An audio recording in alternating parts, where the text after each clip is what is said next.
பகுஜன் சமாஜ் கட்சியின் தமிழ்நாடு மாநில தலைவர் ஆம்ஸ்ட்ராங் சென்னை பெரம்பூர் செம்பியம் பகுதியில் 6 பேர் கொண்ட கும்பலால் வெட்டி கொலை செய்யப்பட்டதை கண்டித்து வெங்கல் பஜாரில் 100க்கும் மேற்பட்டோர் சாலை மறியல் போராட்டத்தில் ஈடுபட்டதால் பரபரப்பு ஏற்பட்டது.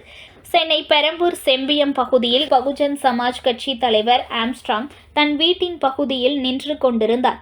அப்போது இருசக்கர வாகனத்தில் வந்த 6 பேர் கொண்ட மர்ம கும்பல் திடீரென பயங்கர ஆயுதங்களால் தலை, கழுத்து, உடல் என பல பகுதியில் சரமாரியாக வெட்டி அங்கிருந்து தப்பி சென்றனர். இதில் பலத்த காயமடைந்து இரத்த வெள்ளத்தில் சரிந்து கீழே விழுந்த ஆம்ஸ்ட்ராங்கை மீட்டு சென்னை கிரீன்வே சாலையில் உள்ள தனியார் அரசு மருத்துவமனையில் சிகிச்சைக்காக கொண்டு சென்றனர்.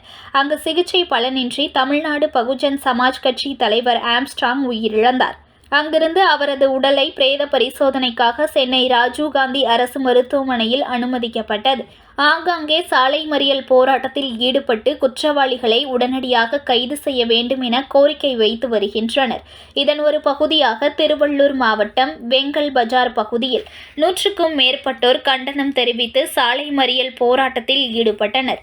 தகவல் அறிந்து சம்பவ இடத்திற்கு விரைந்து வந்த போலீசார் சாலை மறியல் போராட்டத்தில் ஈடுபட்டவர்களிடம் சமரசம் செய்ய முயன்ற போது இதனை ஏற்க மறுத்த போராட்டத்தில் ஈடுபட்டவர்கள் குற்றவாளிகளை உடனடியாக கைது செய்ய தமிழக அரசு தகுந்த நடவடிக்கை எடுத்து குற்றவாளிகளுக்கு கடுமையான தண்டனை வழங்க வேண்டும் என கோஷங்களை எழுப்பி போராட்டத்தில் ஈடுபட்டனர். மேலும் போலீசார் பேச்சுவார்த்தையில் ஈடுபட்டதால் மறியல் போராட்டம் கைவிடப்பட்டது.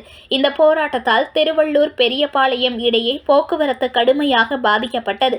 இந்த போராட்டத்தால் அப்பகுதியில் சிறிது நேரம் பரபரப்பு ஏற்பட்டது.